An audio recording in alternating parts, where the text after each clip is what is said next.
selamat pagi saudara. Apa kabar Anda hari ini? Semoga dalam keadaan sehat dan juga tentunya semangat. Senang sekali saya Ida Greni dapat kembali menjumpai Anda tentunya dalam program inspiratif Sapa Sulsel di Kompas TV Independen Terpercaya. Nah, belakangan ini pada saat pandemi COVID-19 juga di tahun lalu kayaknya bersepeda menjadi salah satu hobi yang membludak ya. Banyak sekali tiba-tiba bikers nih yang ramai di jalan, kemudian juga bersepeda hampir setiap hari. Dulu kan memang ada komunitas sepeda ya, misalkan komunitas sepeda lipat, kemudian ada bike to work juga. Nah, di Kota Makassar juga banyak sekali nih komunitas-komunitas sepeda. Tapi yang juga saat ini menjadi masalah, bagaimana jika pesepeda ini tidak tertib terhadap lalu lintas. Seperti apa sih harusnya sikap pesepeda ini di jalan raya termasuk di Kota Makassar. Nah, kita bahas bersama dengan teman-teman kita dari komunitas sepeda yang ada di Kota Makassar. Yang pertama ada Om Syamruddin dari SLIM, ya, halo. Komunitas Sepeda Lipat Makassar. Selamat pagi. Selamat pagi. Apa kabar? Alhamdulillah baik. Dari topinya Ewako ya, harus semangat nih. Semangat terus. Oke. Kita kalau komunitas sepeda panggilnya Om kan ya? Om ya. Oke, nah di sebelahnya ada Om Adi Wahyudi ini dari Bike to Work Makassar. Makassar. Bike to Work Indonesia. Chapter Makassar ya. Chapter Makassar. Atau koordinator Korwil lah. B2W ya, B2W. Ya. Oke, selamat pagi Om Adi. Ya, semangat pagi Pak Winda. Oke, apa kabar? Alhamdulillah baik. Oke, nah kita ngobrol-ngobrol nih bagaimana bersepeda yang aman dan ramah dan juga tertib lalu lintas nih. Jadi ramai juga nih dibicarakan ya belakangan ini, tapi saya mau ke Om Syam dulu. Om Syam sendiri sudah berapa lama bergabung di SLIM Makassar? Saya bergabung di SLIM kurang lebih 4 tahun. Nah, SLIM-nya sendiri terbentuk itu kurang lebih 5 tahun sampai hari ini. Nah, member kami itu kurang lebih 250 orang. Nah, kegiatan SLIM sendiri seperti namanya Komunitas Sepeda Lipat Makassar, bersepeda menggunakan sepeda lipat. Jadi hampir setiap hari ada yang bersepeda. Terus untuk dari komunitasnya sendiri itu terjadwal. Jadi kita ada jadwal rutin untuk bersepeda seperti itu, Mbak Indah. Kenapa Om Syam akhirnya pengen gabung nih masuk di komunitas SLIM ini? Ya, kita kepengen sebenarnya bersepeda itu bukan hanya sekedar berolahraga, tetapi kita juga bisa menjalin silaturahmi, terutama antar penggemar sepeda lipat dimanapun dia berada. Jadi kalau misalnya kita goes, terus ketemu, silaturahmi, ngobrol, nah itu terasa lebih asik gitu. Oke, sebelum pandemi SLIM ini punya banyak kegiatan-kegiatan besar ya. Biasanya ya dilakukan tidak hanya di Makassar ya biasanya ya. Tidak hanya di Makassar. Jadi SLIM salah satu komunitas sepeda lipat pertama yang ada di Indonesia Timur. Jadi awalnya event-event yang sudah pernah SLIM laksanakan itu diantaranya Jambore Sepeda Lipat Nasional pada tahun 2018. Itu pesertanya kurang lebih 1.400 orang. Kayaknya saya juga nonton waktu itu ya, Jambore sepeda lipatnya. Nah, kalau dari Om Adi sendiri, Om Adi kenapa gabung di Bike to Work Indonesia Chapter Makassar? Siap. Saya jelaskan dulu. Kalau Bike to Work sendiri kan sebenarnya bukan komunitas. Jadi dia hanya gerakan sosial yang mengajak orang sebanyak mungkin untuk bersepeda dan menggunakan sepeda sebagai alat mobilitas. Bike to Work sendiri, Bike to Work Indonesia di Jakarta berdiri tahun 2005. Kalau di Makassar secara formal itu 2008, Mbak. 2008. Keanggotaan sebenarnya secara formal juga tidak ada, karena makanya kalau saya sering ditanya anggotanya mana, enggak ada. Jadi siapa saja yang bisa mengajak atau giat bersepeda ke kantor atau kemanapun dengan lebih banyak menggunakan sepeda, kami anggap bagian dari Bike to Work. Jadi ini social movement ya, gerakan sosial gitu untuk mengajak orang untuk bersepeda. Jadi Om Adi ini setiap hari melakukan kegiatan, misalkan ke kantor mungkin bersepeda nih setiap hari? Saya ke kantor bersepeda. Kalau sehat-sehat ya 5 hari kerja, Senin sampai Jumat. Teman-teman juga, Om Sam juga biasa lah. Kalau bersepeda itu apa ya, sudah nyatu ya. Kalau sudah nyatu udah ada lagi. Tidak sepedaan sehari terasa lain. Oh gitu, jadi harus bersepeda ini ya. Bersepeda Oke. Tapi kalau Om Adi sendiri kenapa akhirnya ingin melakukan gerakan sosial ini, baik to work, kenapa harus menggunakan sepeda seperti itu? Gini Mbak Win, kita lihat di Makassar kalau sehari-hari, kalau pagi kayak macetnya kayak apa itu. Kalau sore, apalagi daerah apa namanya dari Urip sampai Perintis, saya pernah pulang itu ambil mutar agak jauh dari Perintis, pakai sepeda tapi. Saking parahnya sampai saya tidak bisa ambil jalur di jalan raya, di jalan normal, saya harus naik ke trotoar sedikit. Karena tidak ada lagi celah buat apa namanya bersepeda. Sudah dekat sekali dengan kendaraan lain. Sementara sepeda sendiri kan apa namanya posisinya itu lemah sekali, karena sedikit saya senggol jatuh bisa apa namanya bersiko. Oke, jadi mengajak orang-orang juga untuk bersepeda ini biar ramah lingkungan juga ya. Kemacetan lah, mengurai kemacetan, kemudian juga sekalian juga olahraga. Olahraga. Jadi kalau Bike to Work ini apakah ada agenda rutin juga yang dilakukan oleh teman-teman seperti itu? Rutin tidak, jadi biasanya kita berkolaborasi istilahnya. Sama teman-teman pesepeda, termasuk teman-teman dari SLIM, ada komunitas-komunitas lain. Kita mau bikin acara ini, kita gabung saja, begini. Kita kasih saran, bagaimana kalau acaranya seperti ini. Kita kalau Bike to Work itu apa namanya nih, kayak kemarin itu yang heboh, bukan heboh sih, yang Agustusan kemarin itu yang jadi spontan saja acara-acara. Lebih banyak anak muda emang. Jadi biar tidak terlalu banyak main motor. Tidak ada agenda rutin, tapi kalau misalkan ada sesuatu yang menarik, jadi ajak semua ngumpul sepedaan. Kalau dari SLIM sendiri selain Jambore nasional kemarin, apalagi nih kegiatan-kegiatan dari SLIM? Kalau dari SLIM sendiri kita sebenarnya sudah programkan itu setiap tahun itu buat event yang berskala nasional. Jadi selain dari Jambore lipat nasional kemarin, sudah lipat nasional kemarin, 2019 juga kita ada event skala nasional juga, namanya Maseli, jaraknya kurang lebih 120-an kilo. Dan insya Allah ini setelah 2020 kita vakum karena pandemi kan.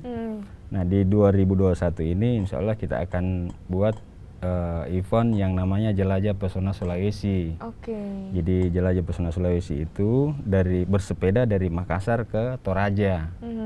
Jadi selain untuk mengenalkan tempat-tempat wisata di daerah yang dilewati, nah kita juga ingin menggerakkan sektor pariwisata yang kita tahu sendiri pada saat pandemi ini salah satu sektor yang terdampak adalah pariwisata.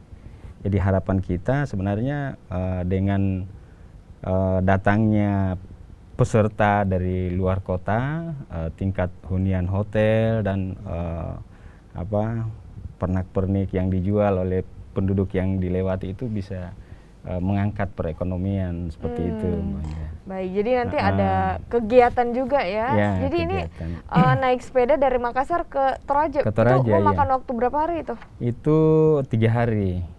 Jadi masing-masing ada etape 1 dari Makassar ke Pindrang, etape kedua dari Pindrang ke Endrekang, etape ketiga Endrekang ke Tanah Toraja. Nah, setelah itu kita berkolaborasi dengan Dinas Pariwisata setempat. Peserta akan kita bawa untuk mengunjungi destinasi wisata yang ada di Tanah Toraja. Seperti itu. Jadi 3 hari ya? 3 hari. Goes bareng. Ini pesertanya tidak hanya dari Makassar berarti ya? Iya, tidak hanya dari Makassar. Dari seluruh Indonesia juga diundang? Dari seluruh Indonesia. Nah, karena sekarang ini kan pandemi itu kita tahu sendiri, jadi memang peserta juga yang untuk event kali ini kita tidak bisa banyak, ya paling di 100-an sampai 200 maksimal, dengan protokol kesehatan yang sangat ketat. Di antaranya kita mesti persyaratkan mereka mesti ada surat keterangan bebas COVID sebelum mengikuti kegiatan ini. Jadi tetap menerapkan protokol kesehatan. Tapi kegiatan dari SLIM selama pandemi 1 tahun kemarin 2020 ini benar-benar vakum atau ada kegiatan sosial mungkin? Kalau secara ini goes barengnya memang kita vakum karena memang tetap kita mesti ikut aturan dari pemerintah untuk stay at home dan menjaga jarak. Tetapi kalau dari pribadi masing-masing slim itu tetap bersepeda. Jadi misalnya yang dari rumah ke kantor atau apa segala masih tetap. Terus kegiatan sosial juga masih tetap kita laksanakan, hanya yang skala kecil, jadi tidak mengumpulkan banyak orang seperti itu. Oke, nah kita ngomong-ngomong mengenai hobi bersepeda saat ini kayaknya semakin banyak ya yang hobi untuk bersepeda kemana-mana, naik sepeda juga, jadi sekalian olahraga, sekalian juga menyalurkan hobi ya, betul. Kayak gitu. Tapi juga yang menjadi salah satu sorotan belakangan ini bagaimana pesepeda ini dianggap arogan nih di jalan ya, karena tidak taat lalu lintas, ada yang menerobos traffic light, lampu merah, kayak gitu, ada yang mengambil jalur yang bukan jalur untuk sepeda kayak gitu. Jadi ini menjadi kontroversi juga nih belakangan ini. Kita akan tanyakan ya tanggapannya seperti apa. Kita akan kembali saudara usai jeda berikut ini, tetaplah bersama kami.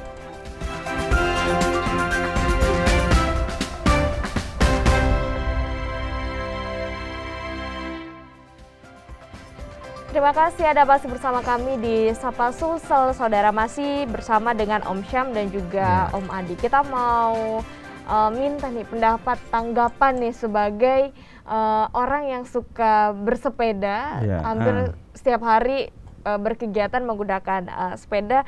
Kita kan juga pengen nih kita bersepeda itu tetap aman, tetap tertib lalu lintas ya, seperti itu. Belakangan yang menjadi sorotan nih dinilai pesepeda ini arogan di jalan raya, tidak tertib lalu lintas, menerobos traffic light. Kemudian juga kemarin ada yang sempat viral juga ya, oknum sepeda masuk ke jalur truk ya, seperti itu. Nah ini gimana nih tanggapan dari Om Adi terlebih dahulu? Terima kasih, Oin. Ini juga sebenarnya mindset orang, masyarakat kita itu begini, menganggap bahwa pesepeda itu berkelas, kan begitu, smart, keren, cakep lah, gampang, tertib, santun, tertib di jalan. Nah, kemudian pada saat kejadian kemarin, langsung rame-rame disorot, segala macam komentar keluar. Katanya kenapa tidak di jalurnya? Nah, kenapa tidak di jalurnya? Kemudian kalau bicara jalur sendiri, kan di Makassar jalur sepeda itu berapa banyak sih? Yang ada kemarin yang terbaru paling di depan Rujab, dari di Sudirman, belah kanan. Kemudian di Nusantara, di Losari dari arah sekarang, kalau jalur sekarang malah di sisi kanan, yang seharusnya jalur kendaraan besar. Kalau bicara aturan, ya semua pengendara, semua kendaraan, karena sepeda juga termasuk kendaraan, memang harus mengikuti aturan lalu lintas yang berlaku. Memang kami dari Boktuok sepakat bahwa itu pelanggaran, karena bisa membahayakan pesepeda sendiri atau orang lain. Kalau dia selamat, tapi yang pengendara lain karena bisa mengerem mendadak, bisa bisa jungkir balik juga, karena hindari insiden yang lebih fatal. Jadi itu sikap kami begitu memang. Jadi memang harus ada penegakan aturan, tapi juga harus ada solusinya dong. Karena biar bagaimana teman-teman road bike itu bersepeda itu kan investasi, mereka keluarkan uang banyak untuk beli sepeda, yang kebetulan medianya itu harus di jalan. Tidak seperti bulu tangkis atau olahraga lain yang ada lapangan khususnya. Jadi memang harus disiapkan solusi, harus ada solusi dipikirkan bersama dari pemerintah terutama. Oke, kalau dari Om Syam sendiri bagaimana nih? Kalau dari saya sebenarnya kejadian yang viral kemarin itu sebenarnya hanya oknum. Jadi sebenarnya masih banyak pesepeda-pesepeda yang memang lebih taat aturan. Nah, terkait dengan yang viral-viral kemarin itu, beberapa hari belakangan ini kami juga terus memberikan edukasi ke teman-teman pengguna sepeda, dan kelihatannya beberapa hari terakhir ini sudah cukup tertib lah. Setiap ada lampu merah berhenti, terus gunakan jalur yang sesuai Tetapi kami juga sebenarnya berharap di sini ada dari pihak yang berkompeten untuk memfasilitasi pemakai sepeda. Nah, seperti yang kita ketahui kan sekarang ini seperti yang Om Adi sampaikan tadi, sudah ada jalur sepeda yang dibuat. Salah satunya ada di Jalan Nusantara, ada di Petarani, dan ada di Ratulangi ya. Ya, Ratulangi. Tetapi saya lihat jalur itu memang hanya cocok untuk beberapa jenis sepeda. Beberapa jenis sepeda saja. Terus juga pengguna jalan yang lain masih banyak yang tidak memahami itu bahwa itu peruntukannya untuk jalur sepeda. Nah, contohnya misalnya yang di Jalan Nusantara. Pada saat kita bersepeda dengan tertib, ternyata di jalur itu juga ada parkir mobil truk misalnya atau mobil yang lain, sehingga pada saat kita bersepeda yang tadinya memang kita pas berada di posisi jalur kiri terpaksa berbelok ke jalur kanan. Nah, di situ kan sebenarnya sudah melanggar lagi. Nah, harusnya kita tetap konsisten di jalur kiri. Nah, artinya kalau ada halangan di depan otomatis kita berbelok lagi. Nah, di sini sebenarnya kami juga berharap memang ada upaya-upaya dari pihak-pihak terkait untuk sama-sama saling bersinergi, memberikan edukasi kepada pengguna sepeda agar bagaimana bersepeda yang baik dan tertib. Nah, seperti itu. Nah, kalau dari komunitas SLIM sendiri, memang sejak awal terbentuknya komunitas ini, memang kami sudah kampanye untuk bersepeda berbagi jalan. Makanya di jersey-nya kita ini ada logo di sini, berbagi jalan. Nah, maksudnya itu di jalan raya itu kan bukan hanya sepeda itu untuk dipakai sendiri, tetapi ada sepeda motor, ada mobil. Jadi di situ berbagi jalan dengan pengguna jalan lainnya. Iya, berbagi jalan dengan pengguna jalan lainnya. Tetapi pengguna jalan yang lain juga tolong pahami kita juga. Nah, contohnya misalnya kalau di lampu merah kita sudah berhenti, taat aturan. Terus di belakang ada sepeda motor dan mobil.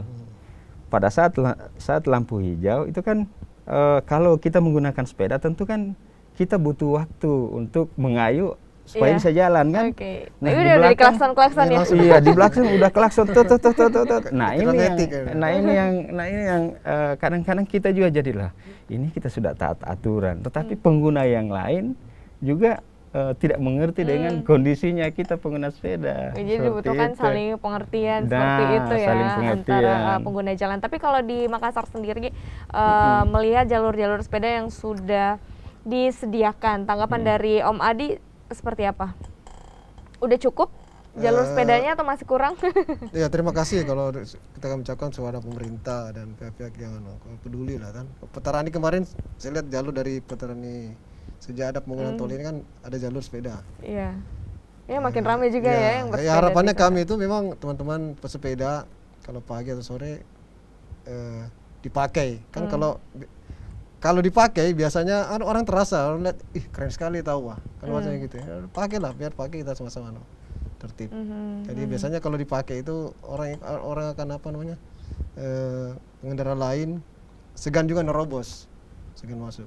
Tapi kan kalau macet kayak kalau sore itu Petarani sisi dari arah utara ke selatan karena tidak terproteksi, tidak ada batas antara jalur sepeda dan jalan raya, jalan umum. Ya pasti masuk, pasti dimasuk. Diterobos sama pengguna jalan yang lain. Macet. Itu tadi problemnya macet.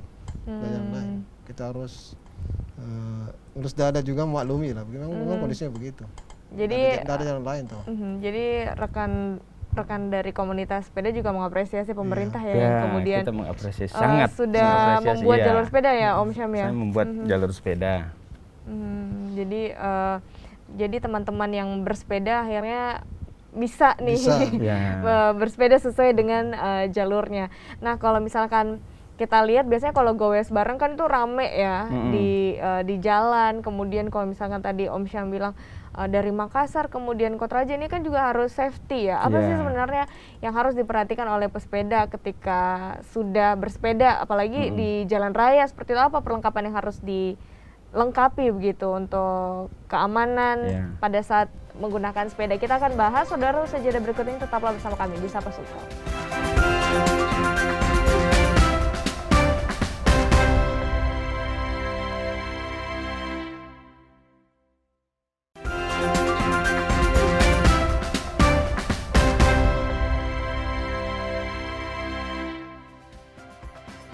Udah tiba di segmen akhir Sapa Sulsel, saudara masih ngobrol-ngobrol bersama Om Adi dan juga Om Syam. Nah, biasanya kan kalau kita goes, biasanya bareng-bareng ya, rame-rame di jalan raya. Tapi kan yang harus juga diperhatikan aspek safety-nya nih, ya, keamanannya nih. Kalau dari pengguna sepedanya terlebih dahulu, apa sih yang harus disiapkan kalau dari Om Syam? Ya, kalau untuk pengguna sepeda, sebelum kita bersepeda, hal yang paling penting kita perhatikan adalah kondisi fisik dulu. Artinya kondisi fisik itu mesti betul-betul prima. Apakah kita bisa bersepeda atau tidak. Oke. Nah, jangan-jangan masih belajar nih. Iya, misalnya kan ada misalnya begadang, waktu istirahat kurang, terus dipaksain untuk bersepeda itu tidak boleh sebenarnya. Karena berarti itu sangat harus riskan. fit, ya. Terus untuk kelengkapan sepeda sendiri, kalau dari kami memang menganjurkan untuk sebelum bersepeda periksa kelengkapan sepedanya, terutama misalnya tekanan angin, peralatannya yang lain mesti dipastikan bahwa itu berfungsi dengan baik. Nah, setelah itu baru perlengkapan safety, misalnya helm, kacamata, kaos tangan, dan sepatu. Nah, itu hal-hal terpenting yang mesti kita perhatikan itu, seperti itu. Oke, jadi penggunaan helm ya, tapi banyak juga yang kita biasa lihat lagi di jalan raya tapi tidak menggunakan helm seperti itu ya. Nah, itu kalau dia. dari Om Adi gimana nih ngelihatnya? Kalau secara hukum aturannya kan memang apa namanya, statusnya belum wajib. Kalau wajib kan berarti kalau mereka nggak pakai, iya, akan ditilang, denda dan segala macam. Cuma memang kita sangat dianjurkan, statusnya sangat dianjurkan karena itu tadi berhubungan langsung dengan safety. Bagian paling rawan di badan kita ini kan kepala, di sini ada mata, telinga itu. Takutnya itu, jadi kalau terjadi insiden ya dihindari, diminimalisir dengan penggunaan helm.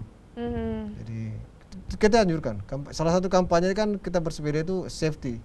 Teman-teman saya bilang berbagi jalan itu bagian dari safety, kemudian pakai helm, pakai kaos tangan, kacamata. Kan biasa orang tanya, gayanya itu bersepeda kayak mami apa? Karena bukan, maksudnya padahal begitu itu harus untuk keamanan ya. ya. Keamanan. Keselamatan. Kacamata karena kalau kita kena pasir saya dari mobil truk yang betul. sakit, kita bisa kehilangan kehilangan kontrol, bisa jatuh. Kan kalau kita naik sepeda juga kan sepeda itu tidak punya spion ya. Kita tidak bisa melihat kanan dan kiri, itu gimana tuh mengatasinya, Om Syam? Nah, makanya sebenarnya bersepeda itu memang kita pakai insting, artinya memang kita mesti berada di posisi sebelah kiri. Sebelah kiri, terus tidak boleh kita asal nyalip, siksa ke apa ya. Nah, harus juga memang kita perhatikan kendaraan di samping kiri kanan kita. Jadi seperti itu. Adakah kecepatan yang baik gitu? Normalnya tuh kecepatannya gimana kalau misalkan kita bersepeda di jalan raya? Kalau bersepeda di jalan raya sebenarnya tergantung dari kemampuan fisik kita, karena ada juga yang bisa sampai average rata-ratanya bisa sampai 30, ada yang 25. Pokoknya istilahnya yang mana cocok buat kita lah. Yang mana enaknya. Nah, karena misalnya kita menggunakan sepeda lipat ya tentu ada kecepatan maksimalnya yang bisa. Kalau menggunakan sepeda balap atau road bike ya juga ada kecepatan maksimalnya. Tapi semua itu kan tergantung dari penggunanya juga. Mau rata-rata berapa, intinya tergantung kita kekuatan kita ya. Jadi kita bersepeda untuk enjoy, untuk dinikmati. Jangan sampai kita bersepeda mau istilahnya sekarang itu mau sok-sokan, mau jadi pembalap tapi tidak bisa juga. Akhirnya fatal akibatnya. Jangan dipaksakan. Jangan dipaksakan. Tapi kalau misalkan kayak touring nih jauh ya, kayak lintas kabupaten, kota, sebenarnya apa yang harus dipersiapkan oleh pesepeda itu kalau seperti itu? Nah, kalau touring-touring jauh seperti itu, seperti yang sudah saya sampaikan dari awal tadi ya, kondisi fisik itu faktor pertama, terus safety sepeda. Tapi kita juga kalau touring biasanya itu ada tenaga medis yang ikut.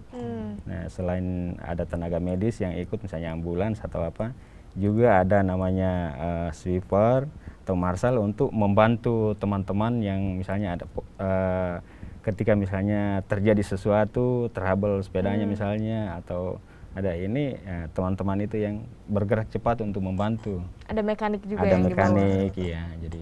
Nah kalau sekarang kan kita lihat juga banyak nih yang modif-modif sepedanya ya. Apakah itu aman atau seperti apa nih kalau dari Om Adi? Om Adi jangan-jangan juga udah modif sepedanya. Ini dia, kalau sepeda itu dimodif, dia hampir tidak mengabaikan keamanan karena orang mau cari makin efisien, makin cepat, makin nyaman. Jadi di situ kuncinya, cepat, dan keren, pasti keren kan? Jadi justru dimodifikasi untuk keamanan justru. Karena kan biasanya rem merasa kayaknya kurang pakem ini, atau ada di atasnya speknya, kan ada kelasnya itu, komponen itu ada kelas-kelasnya. Gantinya biar lebih aman, lebih pede juga dipakai juga. Jadi biasanya begitu. Jadi untuk dasarnya memang kenyamanan dan keamanan. Jadi Om Adi udah koleksi berapa sepeda nih? Bukan koleksi, saya memang suka bersepeda. Tapi belum punya road bike karena memang bukan passion. Karena sepeda itu passion. Om Sam passionnya ada juga road bike-nya dan banyak sepeda lipatnya. Kalau saya ada sepeda lipat, ada sepeda gunung. Kayak itu saja. Memang biasanya pesepeda itu tidak hampir kalau dia pegiat atau hobi sepeda, hampir tidak ada yang punya satu, biasanya lebih. Ya tapi kan ini karena seperti ini banyak juga yang hobi bersepeda, jadinya jadi ladang bisnis juga nih. Itu seperti apa kalau dari Om Syam melihatnya? Kalau dari kita sebenarnya sekarang kan perkembangan sepeda itu terutama setelah pandemi ini kan booming luar biasa kan. Kita lihat orang-orang bersepeda pada hari libur atau hari-hari tertentu itu lumayan. Nah, bersepeda itu ya kalau menurut saya selain dari untuk sehat juga untuk sebenarnya lifestyle-nya juga kan. Terus untuk alat transportasi juga seperti yang Om Adi bilang tadi, kita kalau ke kantor, saya misalnya ke kantor dalam seminggu itu ya paling 3-4 hari menggunakan sepeda ke kantor. Nah, pada perkembangannya itu sekarang dengan banyaknya pengguna sepeda, otomatis komponen-komponen sepeda juga jadi banyak dicari ya. Iya, banyak dicari pengguna, termasuk sepedanya sendiri, sehingga harganya juga jadi naik sekali. Naik sekali. Jadi ya mungkin biasanya ada yang akhirnya jual beli sepeda gitu. Sepeda. Banyak yang sepertinya bermanfaat juga ya untuk pemasukan ya, kayak gitu. Terakhir Om Syam dan juga Om Adi, harapan kedepannya seperti apa? Harapan untuk pesepeda juga untuk tertib lalu lintas seperti apa? Dimulai dari Om Adi dulu. Harapannya supaya orang kita rasakan sehari-hari, memang Makassar ini makin padat, jalan kendaraan makin banyak, sampai di jalan yang kecil pun kendaraan susah kita hindari kemacetan itu. Apalagi kalau ada demo, coba contohnya ada demo itu. Jadi mudah-mudahan teman-teman lebih banyak menggunakan bersepeda, pasti menyenangkan karena seperti memori kita mundur ke belakang seperti waktu kecil dulu. Yang kedua, berharap ya ke pemerintah bisa dibuat fasilitas pesepeda lebih banyak, karena memang dampak ikutannya itu banyak sekali. Bengkel, warung, warkop, jualan fashion sepeda, macam pernak-perniknya banyak sekali yang bisa dikembangkan dari hobi ini. Kalau dari Om Syam sendiri? Iya, kalau dari saya sebenarnya bersepeda itu sekarang kita kembali ke tujuan awal kita sebenarnya bersepeda untuk apa sebenarnya. Nah, kalau misalnya memang untuk sehat, nah mari kita bersepeda dengan santun. Dan kita harus juga pengguna jalan yang lain, berbagi jalan, kita mesti perhatikan itu. Nah, jadi saya menghimbau kepada teman-teman, baik itu pengguna sepeda lipat maupun road bike, mari kita menggunakan jalan dengan tertib, supaya tidak terjadi seperti yang kejadian yang kemarin lagi. Nah, dan saya yakin itu pasti bisa semuanya.